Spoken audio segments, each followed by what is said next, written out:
Live from Atlanta, Georgia, it's the Zach Ballinger Show, where we help you find your direction through passion and purpose. My name is Zach Ballinger. I am your host. Thank you so much for joining us today. Brief announcement, we did get included on iHeartRadio. So if you're out there listening through the audio version, you can download all the shows now on iHeartRadio through the app or iHeartRadio.com. So without further ado, I'm so happy to have our guest here, Robert Greiner. Thank you so much for joining the show today. Yeah, thanks for having me, Zach. So, just for the audience out there listening, if you're new to the format, it's going to be kind of easy. We're going to ask Robert about his career, ask some short questions, and get into more long format questions. At the end, you guys will actually have a chance to ask Robert some questions about his career pathway. If you have any out there, I am streaming on Facebook and YouTube Live. So for you guys out there that are listening, if you want to submit a question, feel free right into the comments. So without further ado, Robert, what is your exact occupation and your job title? So my occupation is management consultant, and my job title is vice president. So can you kind of explain that? So let's say, you're a high school student out there, or you're just learning about what does that mean? What is consulting and what do you do? Yeah, so if you actually look back in time, consulting is one of the oldest professions on the planet. And basically what we do is we help organizations transform. And that sounds kind of wishy-washy, and that can take a lot of different faces, right? And so my background is more cloud transformation, technical background. So typically we have clients, organizations, people within organizations that have a hard problem, and they can't solve that problem on their own for a variety of reasons. One, that's where someone like a consultant would come in, and you could be a marketing consultant. So will this commercial resonate with my targeted audience, the people that we're building this product for? A financial consultant, right? Can you help us get ready for tax season? Can you help us justify this business case? A technical consultant, can you help us implement this really large piece of software, right? There are all sorts of different types of consulting, but you can generally bucket those in the management consulting kind of realm, where it's you are going in and really helping organizations tackle a really complex problem. That's a great explanation. Thanks for breaking it down, because I get asked all the time. I think that's probably the number one question I get asked from students and professionals. Either they're like, I'd like to start in consulting, or I'd like to own my own business. And so, what are some of the advantages? What do you love about consulting? What do you love about your job? Yeah, so the favorite thing about my job is it's really hard to get bored. So I get bored very quickly. And in the past, before I was a consultant, I've spent about half my career in consulting, around 8.5 years. And I would get bored and want to just quit. I would want to leave and go find another job. And there's a lot of risk in leaving a stable job where you have a reputation, you have relationships, and then you're taking a gamble on whether or not this new organization is going to be a good fit for you. And so I like having a home base. I like having, hey, I work for the same company year in and year out. I love it here. I love the career prospects. I love the people that I work with, but I get to work at different organizations of all shapes and sizes and solve different problems at those organizations. So you kind of get the best of both worlds there. And so, let's say someone's thinking about doing their own consulting. You really need to have an expertise, and you also need to be able to bring a certain amount of value to a company before you begin your career. Would you say that's two pretty fair assessments? Fair assessment, and you hit on two really good things there. So one is you need a craft. You need some kind of what I'll call technical expertise, but I don't mean programming, right? You can be a mechanic, or you can be an accountant. Whatever your craft is, your ability to solve problems, that comes first, because at the end of the day, your clients want you to help them do something that they can't do on their own.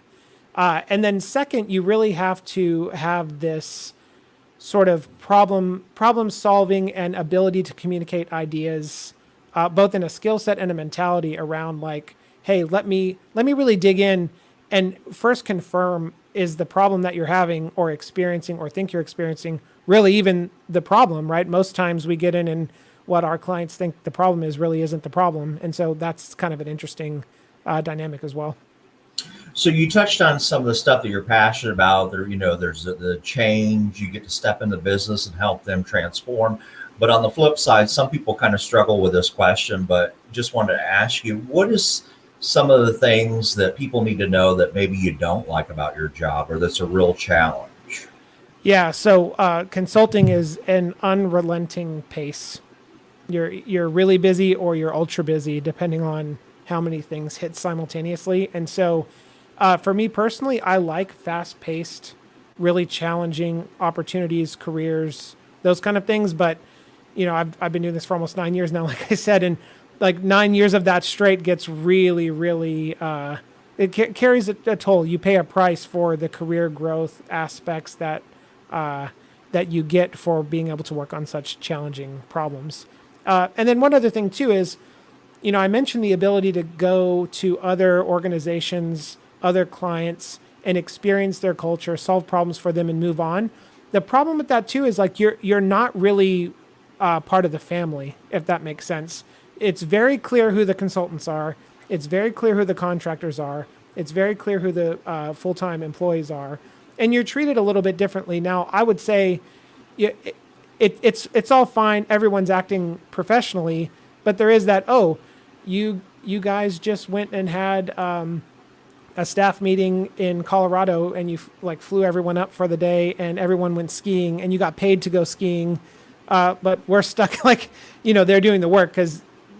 One, there's laws against treating consultants and contractors like employees. You can get into trouble for doing that. And two, you're usually at a little bit of a higher bill rate, and companies don't really want to fund your leisure activities, right? And so that kind of can get old every now and then as well. No, that makes sense. I think you bring up a really good point, because let's say you love to work in a team environment, which a lot of the younger generations love to work together to solve problems, and they want to be a part of a bigger team to overcome a challenge. Well, that might be difficult in your line of work, because like you said, either it's going to change because you've done your job and you've solved a problem, so it's time to move on to the next company and work on a new group or a new team, or B, like you said, you're kind of left behind at home solving the problem, doing the grind work, while everybody else is to the leadership meeting and hiking through the mountains, or they're doing a fun activity or going out to dinner at night. So I appreciate you taking us behind the scenes. So what does a typical day look like for you? I know that's really difficult to answer, because usually everybody says, well, that varies. But if you had to give me like a true day, what does that look like by the time you get up in the morning and go to bed in the evening? Yeah, so I really have three main roles, right, as a consultant. So the first one is I'm client facing first. That's the thing I love most. It's what I want to keep signing up for. And so I spend the majority of my time at a client, usually one. You can have up to 2 to 3, depending on what level of seniority you're at, and also how large they are, and sort of where the projects are at and what role you're playing. But so I'm on a really large client, several teams, 8 or 9 teams, around 50 people. And my number one job at that client is to make sure that our people have what they need to be successful, because we've made a commitment, right? We have said, hey, we will go do this work. We will achieve this outcome. And it's on paper. It's all written down. And so first and foremost, I want to make sure that our people are delivering for our client. And then also being on the lookout for other problems that we like to use the term seeing around corners, right? Like, so I've delivered software my whole life. A lot of times when we're in this new space, if you've never done it before, you need someone kind of looking out for you. Like when you go to the mechanic, right? And it's like, hey, I just changed your oil, but your fan belt is about 10,000 miles from exploding on you. It would happen at the precisely wrong time. Why don't you just let me go ahead and replace that for you? Now, the cynic might look at that as an upsell, like you're just trying to make more money off of me. But the honest mechanic is just as much of an advisor saying, hey, I'm looking out for your safety. You don't know to look for these things. There's no warning indicator light in your car to warn you of it. You're just going to be driving down the highway, potentially with your family in the car, and your engine's going to explode. But if you pay me $150 right now, by the way, that's cheaper because your car is already in the shop. I can take care of this for you, and your car's going to last longer. And so that's like a really simple analogy around the kinds of advice and problems to solve that we're really looked to make sure that our clients and their organization are not running off of a cliff, right? And so I very much view that as a big part of my job. And even if we have a negative outcome that's not even in my area, my sphere of control, I still I feel a sense of responsibility for that, because these are the things that I feel like I'm paid for to at least warn you about. And you may say, you know what, I'm going to sell this car soon anyway. I'll take the risk. I don't have the money right now. Whatever. Those are all fine answers. It's that the problem, the risk was brought up to you, and you got to make an intentional decision before something just going catastrophically wrong. Great analogy. I really like that. And, I usually ask people about their education, but I want to ask about your background. So, what did you major in, and what's been kind of your work experience before doing consulting? Yeah, so I grew up very traditional software developer. So I have a master's in computer science. Half of my career, so right about half and half, was writing large software solutions. You've probably used code that I've written. Very heads down, individual contributor, writing code every day, and I loved it. That was a great time in my career, and was really fulfilling. The reason I went into consulting, though, was to pursue a broader set of experience and expertise, and also get into some leadership type roles and things like that, which are a little bit easier in a consulting environment. So how did you make that jump? I get that question a lot too, is Zach, I'm in marketing, I'm in finance, I'm in accounting, I want to do my own consulting, I want to own my own business. How did you know it was time to go forward to that? Yeah, so part of it was I worked alongside other consultants at a job, and I saw what they did, and I really liked it.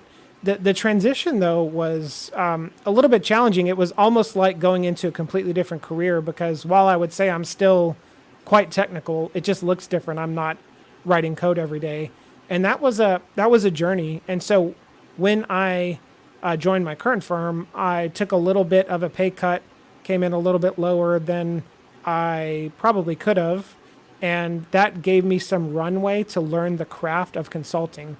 Because if you think about, we have this really cool thing called expectations framework. It outlines 5 components of what we view as success in the business environment. It's not just consulting, but professional. Are you a good communicator? Can you write well? Can you speak well? Can you convey ideas? Can you listen to what other people are saying, right? So a lot of times in a job, you may not need to exercise that so early. Then you get into the architect, right? The problem solving, whether you're an accountant or a mechanic or a software developer, it's all the same. You have a craft, you have to solve problems, right? And then we get into like the leadership. Can you manage yourself? When you say, this is going to take X number of days, it better be that number of days or less. And then you start to think about planning, risks, issues, tasks for a whole team, for a whole program of teams. It just scales out from there. So that's the third one. Fourth is, we call it player coach, but essentially what you would think of as leadership, right? Where you're mentoring, you're coaching, you're guiding, you're facilitating, you're growing the careers of those around you.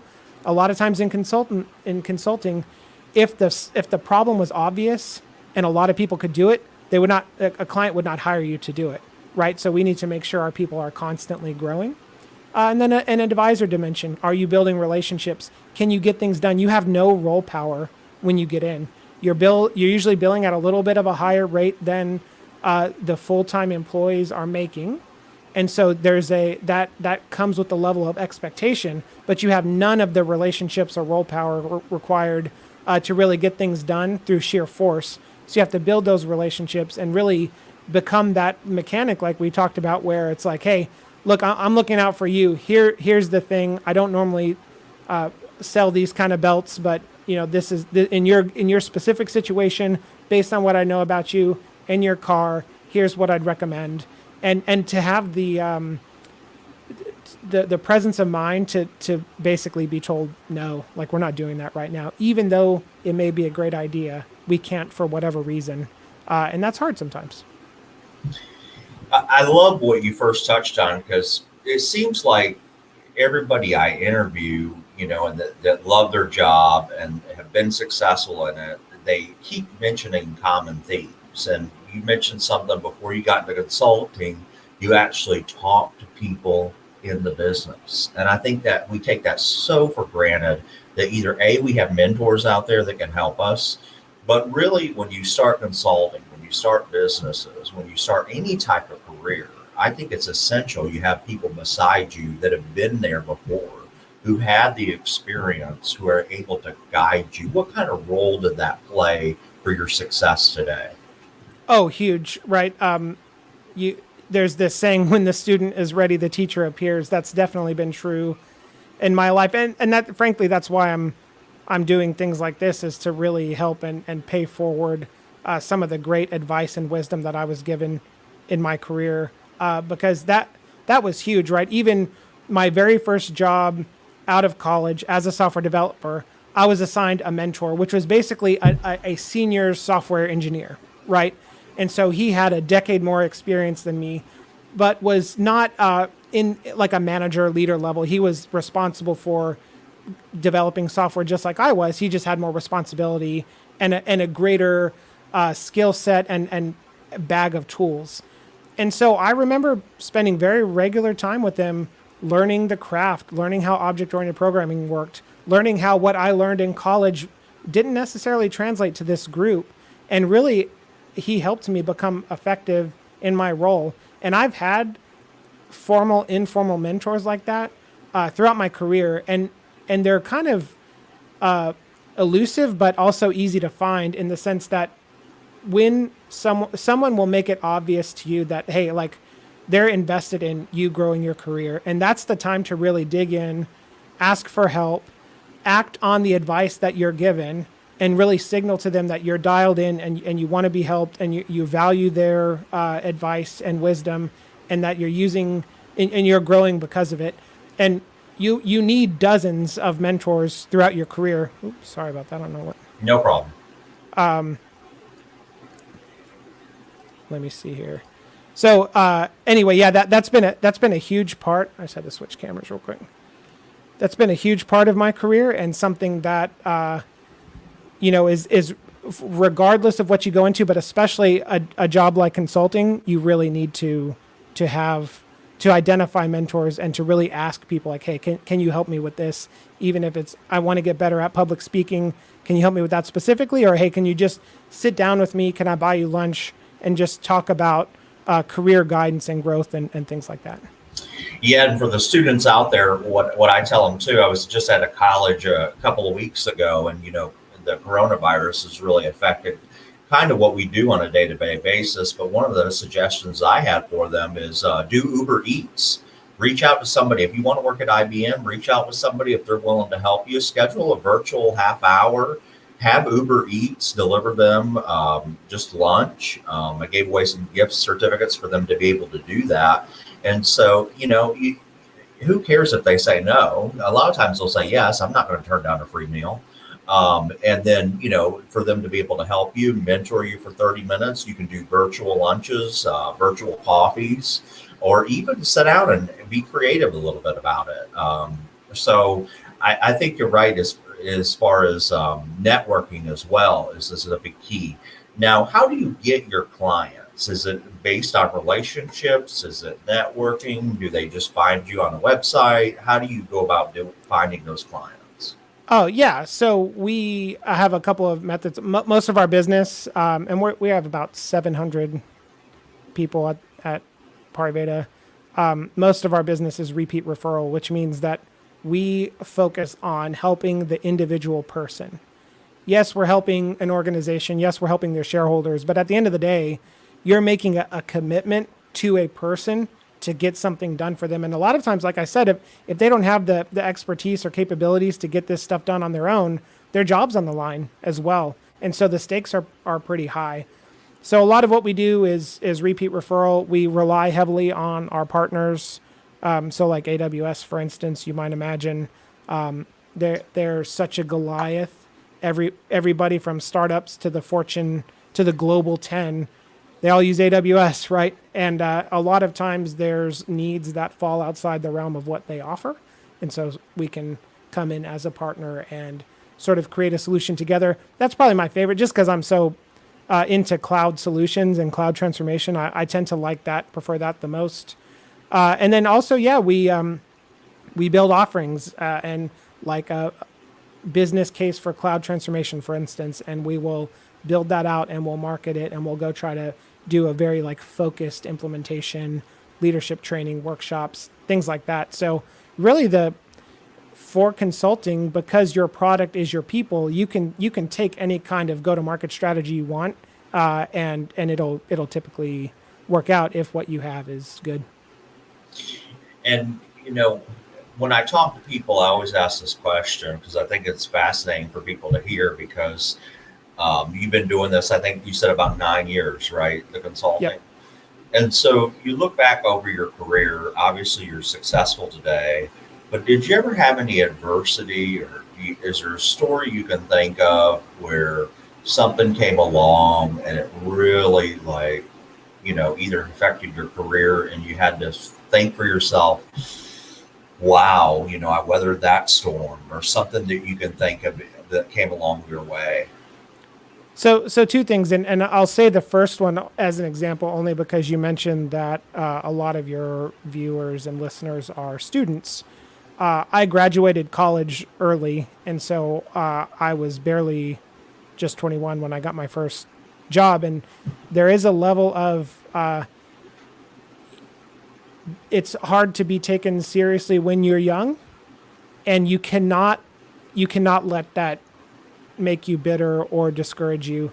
There are a lot of experienced people that you're going to work around, and my advice there is just like, hey, give them the benefit of the doubt for their experience, pay your dues, and build trust and relationships over time. You may come in and say, oh, I learned this whiz-bang new thing in school. We should actually be doing this instead of X. We should be doing Y. And I just learned about it. It's documented. It's backed up by science. This is the right path forward. And I've done that before and was met with a lot of skepticism. And the truth of the matter is it may be best, but the people around you may not be ready to implement it. The organization may be prioritizing other things. There could be a variety of reasons. One, or that people could just be looking at you and saying, internally saying, I don't respect you because of your age or your gender or whatever. Take that and just understand that you will continue to build your skills, continue to make suggestions for improvement. Take that feedback with some humility, even if you don't agree with it, because at some point you're going to build enough skills and expertise that people will really, really value what you have to say. And the only way to get there is to keep trying and suggesting things. And even if you feel like, oh, they don't like what I say because I'm too young, just keep going with it. Give the benefit of the doubt to the degree that you can. And then at some point, you'll find the right group, the right organization that will value what you have to say. But you have to build those skill sets in the moment. You can't just say, oh, forget you guys, I'm not going to try very hard, because you don't know how long you'll be in that role. So I think that's the main thing. And then, sorry, one more. Another piece of advice I'll give more generally is you really need to know how you're wired. So predictive index, DISC, Myers-Briggs, any of whole brain, any of the personality assessments. I spent half of my career and all of my childhood thinking that I was introverted and detail-oriented because I wanted to be a software developer.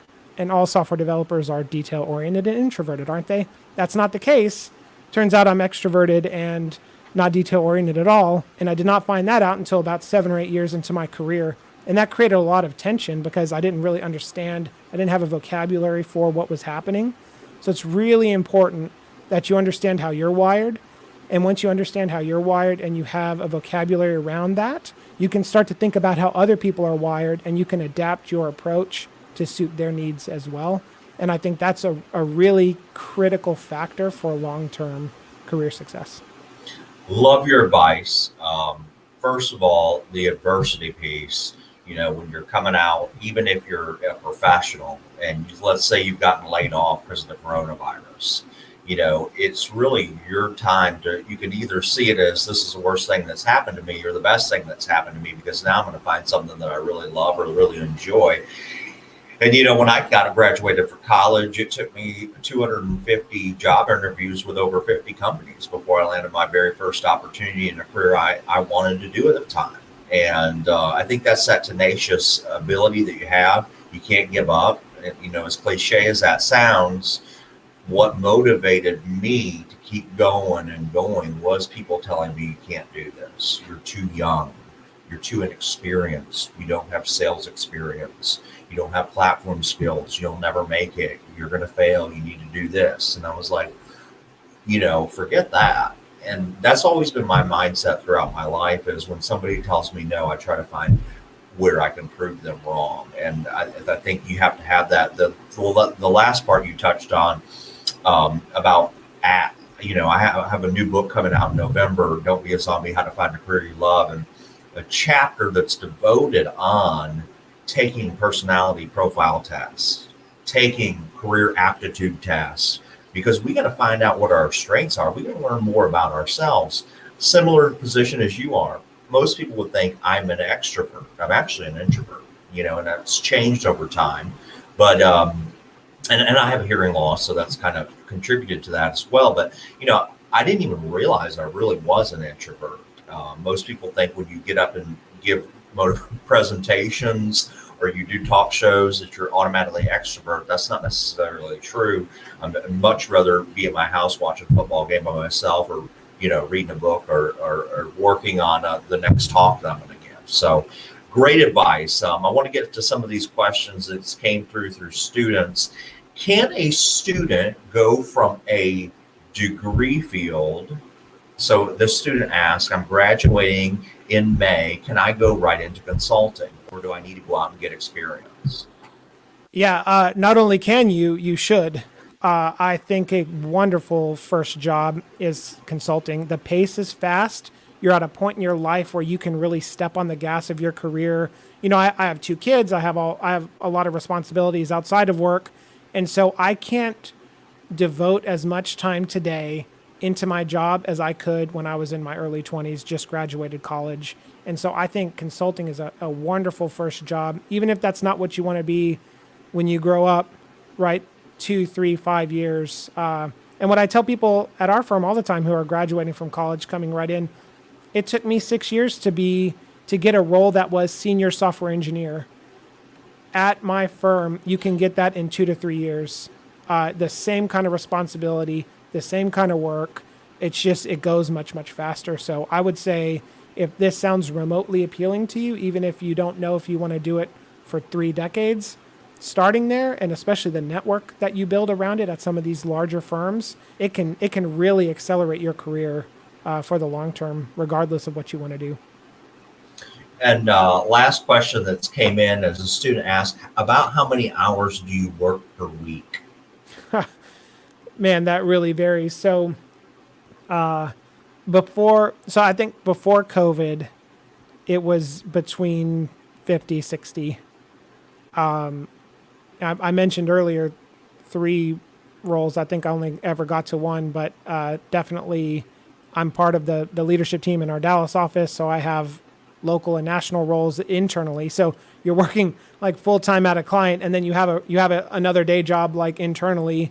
And it's important that you work on the business and in the business. And also the coaching and mentoring side is a huge role. And so I would say it's been around 50 hours. I've dialed back since I've had kids, and that's been pretty manageable. I would also say that a lot of the overwork from an hours perspective has to do with either you're up against a tight deadline and you really have to push on it, or it's a lack of ability to really create boundaries and decide what's important. I probably earlier on in my career did not have to work as many hours, but the pace of what I was working on was what really created the growth. And so it's kind of a subjective thing, but the specific answer to the question is right around average. I'd say 50-hour weeks. Gotcha. Well, Robert, thank you so much for joining us. This has been so helpful. I think even for people out there that have even thought about a career in consulting, you provided them enough in this 30-minute format that they can go back and listen to this if they ever have. Can people find you on social media? Do you have any, Instagram, anything like that? Or for us, we'd be happy to link to that too as well. Yeah, sure. So the best place to find me is LinkedIn. So Okay. Robert Greiner. I'm in Dallas, and that's probably the easiest place to find me. I have a podcast with my friends called Wanna Grab Coffee, which you can just Want to search grab for. coffee? Okay. And it's basically two of my colleagues and me. We release a weekly episode, and it's basically the things that we talked about when we were all having coffee together. And so if you want to get more of a feel for career advice and things like that, it's an approachable. I'd like to think it's an approachable format. And that's free. Oh yeah. Yeah, we don't monetize it or anything. It's just kind of one of those things we picked up as a hobby now that we can't leave our houses. Oh, that's awesome. So what we'll do is when this ends, I'll when we post this on YouTube and Facebook, I'll make sure to link to your show if you'll send me those links over. So Sure. again, thank you so much. Thanks to everybody out there listening. Appreciate the questions, and everybody have a great day. Thank you. Bye. Bye-bye.